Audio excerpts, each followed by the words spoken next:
ಮೊದಲನೇದಾಗಿ ಮುಟ್ಟು ಎಷ್ಟು ದಿನಕ್ಕೆ ಒಂದ್ಸಲಿ ಬರ್ತಾ ಇದೆ ಕ್ಯಾಲೆಂಡರಲ್ಲಿ ಮಾರ್ಕ್ ಮಾಡ್ಕೊಳ್ಳೋಕ್ಕೆ.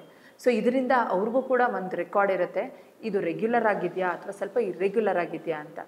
ಅದೇ ರೀತಿಯಲ್ಲಿ ಮುಟ್ಟಿನ ಸ್ರಾವ ಎಷ್ಟು ಮಟ್ಟಿಗೆ ಹೋಗ್ತಾ ಇದೆ, ಅವರಿಗೆ ಸುಸ್ತು ಮಾಡಿಸ್ತಾ ಇದೆಯಾ ಅಥವಾ ನೋವು, ದೇಹಕ್ಕೆ ನೋವು ಕೊಡಿಸ್ತಾ ಇದೆಯಾ, ಹೊಟ್ಟೆ ನೋವನ್ನು ತರಿಸ್ತಾ ಇದೆಯಾ.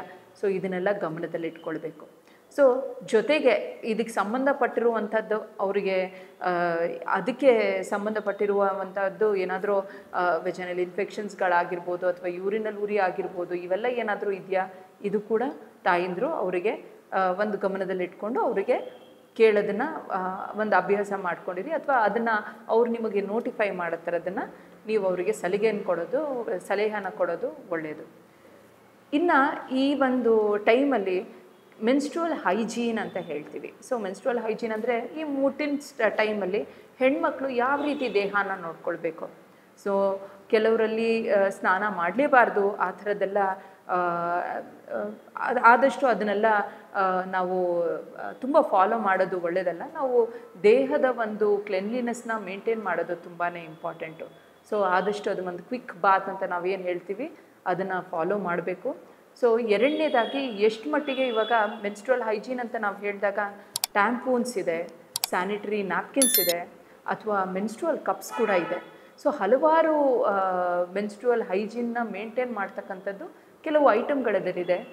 ಇದರದ ಪ್ರಕಾರವಾಗಿ ಆಯುರ್ವೇದ ಏನು ಹೇಳುತ್ತೆ ಅಂದರೆ, ನಾವು ಈ ಸ್ಯಾನಿಟರಿ ನ್ಯಾಪ್ಕಿನ್ಸ್ ಆಗಿರ್ಬೋದು ಅಥವಾ cloth pads which are very environmental friendly, so ಇಂಥದನ್ನು ಉಪಯೋಗಿಸೋದು ಒಳ್ಳೆಯದು. ಸೊ ಇದರಲ್ಲಿ ಯಾವುದೇ ರೀತಿಯ ಒಂದು ಪ್ರಾಡಕ್ಟ್ನ ದೇಹದ ಒಳಗಡೆ ಹಾಕೊಳ್ಳುವುದು ಒಳ್ಳೆಯದಲ್ಲ. ಹಾಗೆ ಒಂದು ಮುಟ್ಟು ಶುರು ಆದಾಗ ಇಂಥ ಪದಾರ್ಥಗಳನ್ನು ಉಪಯೋಗಿಸದೇ ಇದ್ದರೆ ಒಳ್ಳೆಯದು. ಸ್ಯಾನಿಟರಿ ನ್ಯಾಪ್ಕಿನ್ ಆಗಿರಲಿ ಅಥವಾ ಬರೀ ಒಂದು ಕ್ಲಾತ್ ಪ್ಯಾಡ್ ಇಂಥದ್ದನ್ನು ಉಪಯೋಗಿಸೋದು ಒಳ್ಳೆಯದು. ಹಾಗೆ ಇನ್ನು ದೊಡ್ಡ ಮಕ್ಕಳು ಆದಾಗ ಕೂಡ ಅಥವಾ ಹೆಣ್ಮಕ್ಳು ಕೂಡ, ಇವಾಗ ಆಫೀಸ್ ಹೋಗೋ ಮಕ್ಳಿಗೂ ಕೂಡ ಅವ್ರಿಗೆ ಕಂಫರ್ಟ್ ಆಗಿರ್ತಕ್ಕಂಥದ್ದು ಒಂದು ನ್ಯಾಪ್ಕಿನ್ ಆಗಿರ್ಬೋದು ಅಥವಾ ಸ್ಯಾನಿಟರಿ ಪ್ಯಾಡ್ ಆಗಿರ್ಬೋದು, ಎನ್ವಿರಾನ್ಮೆಂಟಾಗಿ ಫ್ರೆಂಡ್ಲಿ ಆಗಿರ್ತಕ್ಕಂಥದ್ದು ಕ್ಲಾತ್ ಪ್ಯಾಡ್ಸ್ ಎಷ್ಟೊಂದು ಥರದ್ದು ಬಂದಿದೆ ಈ ನಡುವೆ, ಅಂಥದ್ದನ್ನು ಉಪಯೋಗಿಸೋದು ಒಳ್ಳೆಯದು. ಆದಷ್ಟು ಈ ಟ್ಯಾಂಪೂನ್ಸ್ ಆಗಲಿ ಮೆನ್ಸ್ಟ್ರುವಲ್ ಕಪ್ಸನ್ನು ಹಾಕೊಳ್ಳೋದು ಆಯುರ್ವೇದದ ಕೆಲವು ಪ್ರಿನ್ಸಿಪಲ್ಸ್ ಪ್ರಕಾರ ಅದು ವಿರುದ್ಧವಾಗುತ್ತೆ.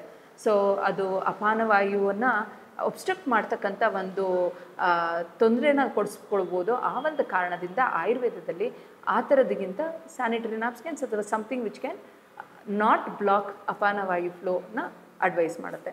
ಸೊ ಇದು ಒಂದಾದರೆ ಈ ಥರದನ್ನು ಹಾಕೊಂಡಾಗ ಕೂಡ ಒಂದು ಆದಷ್ಟು ಅದನ್ನು 3 to 6 hours ನೋಡಿಕೊಂಡು ಅದನ್ನು ಚೇಂಜ್ ಮಾಡ್ಕೊಳ್ಬೇಕು. ಸೊ ಇವೆಲ್ಲ ಕೆಲವು ಮಾಹಿತಿನ ಗೊತ್ತಿರುತ್ತೆ ಎಲ್ರಿಗೂ. ಅದಲ್ಲದೆ ಯಾವ ರೀತಿಯ ಒಂದು ಚಟುವಟಿಕೆಗಳನ್ನು ಇಟ್ಕೊಳ್ಬೇಕು, ನಾವು ಎಲ್ಲ ರೀತಿಯ ಕೆಲಸಗಳು ಮಾಡ್ಬೋದಾ, ದಯವಿಟ್ಟು ನಾವೆಲ್ಲ ಇವಾಗ ಓದೋ ಮಕ್ಕಳು ಎಲ್ಲ ಮಾಡ್ಕೊಳ್ಬೋದು, ಆಟ ಆಡೋದು ಕೂಡ ನೀವು ಮಾಡ್ಕೋಬೋದು. ಬಟ್ ಯಾವುದೇ ಕೂಡ ಫಿಸಿಕಲ್ ಸ್ಟ್ರೇನ್ನ ತರಿಸೋ ಥರ ಒಂದು ಆ್ಯಕ್ಟಿವಿಟಿನ ಇಟ್ಕೊಳ್ದೇ ಇರಿದ್ರೆ ಈ ಒಂದು ಟೈಮಲ್ಲಿ ಒಳ್ಳೆಯದು. ಸೊ ಒಂದು ಮೆನ್ಸ್ಟ್ರುಯೇಷನ್ ಅಂತ ಒಂದು ಆದಾಗ ದೇಹದಲ್ಲಿ ಕೆಲವು ಬದಲಾವಣೆಗಳಾಗ್ತಾ ಇದೆ, ರಕ್ತಸ್ರಾವ ಆಗ್ತಾ ಇದೆ. ಈ ಒಂದು ಪರಿಸ್ಥಿತಿಲಿದ್ದಾಗ ನಾವು ತುಂಬ ಆಟ ಆಡೋದಾಗಲಿ ಅಥವಾ ತುಂಬ ಸ್ಟ್ರೇನ್ ಮಾಡ್ಕೊಳ್ಳೋದಾಗಲಿ ಅದು ದೇಹಕ್ಕೂ ಪರಿಶ್ರಮ ತರಿಸುತ್ತೆ, ಮನಸ್ಸಿಗೂ ಪರಿಶ್ರಮ ಇರುತ್ತೆ. ಸೊ ಆದಷ್ಟು ಅಂಥ ಕೆಲಸಗಳನ್ನು ಈ ಟೈಮಲ್ಲಿ ಅವಾಯ್ಡ್ ಮಾಡೋದು ಒಂದು ರೀತಿಯಲ್ಲಿ ಒಳ್ಳೆಯದು. ನಮ್ಮ ಒಂದು ಕೆಲವು ಬಿಲೀವ್ಸ್ ಪ್ರಕಾರ ನಾವು not westernisation of thoughts, but we can explore even during the period days ಅಂತ ಹೇಳಿ ನಾವು ಕೆಲವು ಆ್ಯಕ್ಟಿವಿಟೀಸ್ನ ಕೆಲವು ಸಲ ತುಂಬ ಹೆಚ್ಚಿಗೆ ಮಾಡ್ತೀವಿ. ಸೊ ಇದನ್ನು ಮಾಡೋದ್ರಿಂದ ಹಲವು ಬಾರಿ ನಮಗೆ ದೇಹದಲ್ಲಿ ನಮ್ಮ ಪೀರಿಯಡ್ ಪ್ರಾಬ್ಲಮ್ಸ್ಗಳು ಕಾಣಿಸ್ಕೊಳ್ಬೋದು, ಡಿಸ್ಮೆನೋರಿಯಾ ಕಾಣಿಸ್ಕೊಳ್ಬೋದು. But this is something that we need to think about and think whether it's really necessary. So ಆದಷ್ಟು ಈ ಒಂದು ಪೀರಿಯಡ್ ಟೈಮಲ್ಲಿ ದ 3 days ಅಥವಾ 4 days of time when the body requires that rest ಅದನ್ನು ದೇಹಕ್ಕೆ ಕೊಡೋದು ತುಂಬಾ ಮುಖ್ಯ. ಸೊ ಇದು ಒಂದು ಇದರಲ್ಲಿ ಬರ್ತಕ್ಕಂಥ ಒಂದು ಇಂಪಾರ್ಟೆಂಟ್ ಪಾರ್ಟ್ ಆ್ಯಂಡ್ ಪಾರ್ಸೆಲ್ ಅಂತ ನಾನು ಹೇಳೋಕ್ಕೆ ಇಷ್ಟಪಡ್ತೀನಿ. ಅದಲ್ಲದೆ ಈ ಟೈಮಲ್ಲಿ ತಗೊಳ್ಳುವಂಥ ಒಂದು ಆಹಾರಗಳು, ಕೆಲವರಿಗೆ ಪ್ರೀಮೆನ್ಸ್ಟ್ರುವಲ್ ಸಿಂಡ್ರೋಮ್ ಅಥವಾ ಮುಟ್ಟಿನೇನು ಬರಬೇಕು ಅಂದಾಗ ಕೆಲವು ಸಿಂಪ್ಟಮ್ಸ್ಗಳು ಕಾಣಿಸ್ಕೊಳ್ಳುತ್ತೆ. ಫಾರ್ ಎಕ್ಸಾಂಪಲ್ ಬ್ಲೋಟಿಂಗ್, ಅಥವಾ ಅವರಿಗೆ ಕೈ ಕಾಲಲ್ಲಿ ಒಂಥರ ವಾಟರ್ ರಿಟೆನ್ಷನ್, ನೀರು ತುಂಬಿದೆ ಅಂತ ಅನಿಸ್ಬೋದು, ಮುಖದಲ್ಲಿ ಪಫಿನೆಸ್ ಇದೆ ಅಂತ ಅನಿಸ್ಬೋದು ಅವ್ರಿಗೆ, ಅಥವಾ ಮೂಡ್ ಸ್ವಿಂಗ್ಸ್, ಕ್ರ್ಯಾಂಕಿನೆಸ್ ಇರೋದು, ಅಂದರೆ ಒಂದು ಚಿಕ್ಕ ಪುಟ್ಟದಕ್ಕೂ ಅವರು ಮೂಡ್ ತುಂಬ ಕೋಪ ಮಾಡ್ಕೊಳ್ಳೋದಾಗಿರ್ಬೋದು, ಅಥವಾ ಚಿಕ್ಕ ಪುಟ್ಟ ವಿಷಯಕ್ಕೆ ಅಳಕ್ಕೆ ಶುರು ಮಾಡ್ಬೋದು. ಸೊ ಇವೆಲ್ಲ ಸ್ವಲ್ಪ ಮಟ್ಟಿಗೆ ಪ್ರೀ ಮೆನ್ಸ್ಟ್ರುವಲ್ ಸಿಂಡ್ರೋಮ್ಗೆ ಬರ್ತಕ್ಕಂಥ ಕೆಲವು ಲಕ್ಷಣಗಳು.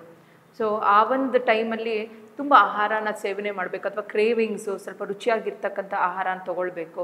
So they're all a part and parcel of the premenstrual syndrome. ಆದರೂ this is all something that is yet under our control. So it is something that we can regulate on when we are following the right ಆಯುರ್ವೇದದಲ್ಲಿ ಹೇಳಿರ್ತಕ್ಕಂಥ ಒಂದು menstrual ರೆಜಿಮೆನ್ನ ಕರೆಕ್ಟಾಗಿ ನಾವು follow ಮಾಡ್ತಾಯಿದ್ರೆ ಈ pre menstrual symptoms, ಈ ಕ್ರ್ಯಾಂಕಿನೆಸ್ ಆಗಿರ್ಬೋದು, ವಾತ ಜಾಸ್ತಿ ಆಗಿರೋ ಒಂದು ಲಕ್ಷಣಗಳಾಗಿರ್ಬೋದು, ಕೆಲವು ಸರಿ ನಿದ್ದೆ ಬರದೇ ಇರುತ್ತೆ, ಕೆಲವರಿಗೆ ಇನ್ಸೋಮ್ನಿಯಾ ಅಂತ ಹೇಳ್ತೀವಿ.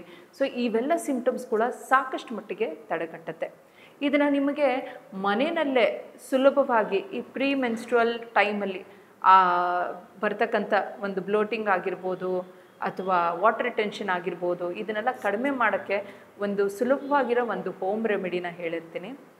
1 ಸ್ಪೂನಷ್ಟು ಜೀರಿಗೆನ, ಮತ್ತು 1 ಸ್ಪೂನು ಸೋಂಪು ಮತ್ತು ಧನಿಯಾ, ಈ ಮೂರನ್ನು ಕೂಡ ಬಿಸಿನೀರಲ್ಲಿ ಒಂದು ಗಂಟೆಯಷ್ಟು ನೆನೆಸಿರಿ. ಅದ್ರದ್ದಾದಮೇಲೆ ಲೈಟಾಗಿ ಕುದಿಸ್ಬಿಟ್ಟು ಅದನ್ನು ಶೋಧಿಸ್ಕೊಂಡು daily once 1 week before the period ಒಂದು ಸ್ವಲ್ಪ ಮಟ್ಟಿಗೆ ಕಲ್ಲು ಸಕ್ಕರೆ ಅದಕ್ಕೆ ಮಿಕ್ಸ್ ಮಾಡಿಕೊಂಡು, ಅಥವಾ ತುಪ್ಪನ ಮಿಕ್ಸ್ ಮಾಡಿಕೊಂಡು ಇದನ್ನು ತೊಗೊಳ್ತಾ ಬಂದರೆ ಬ್ಲೋಟಿಂಗ್ ಆಗಿರ್ಬೋದು, ವಾಟರ್ ರಿಟೆನ್ಷನ್ ಆಗಿರ್ಬೋದು, ಅಥವಾ ಮೂಡ್ ಸ್ವಿಂಗ್ಸ್ ಬರೋದಾಗಿರ್ಬೋದು, ಸೊ ಇವೆಲ್ಲ ಸಾಕಷ್ಟು ಮಟ್ಟಿಗೆ ಕಡಿಮೆ ಆಗುತ್ತೆ.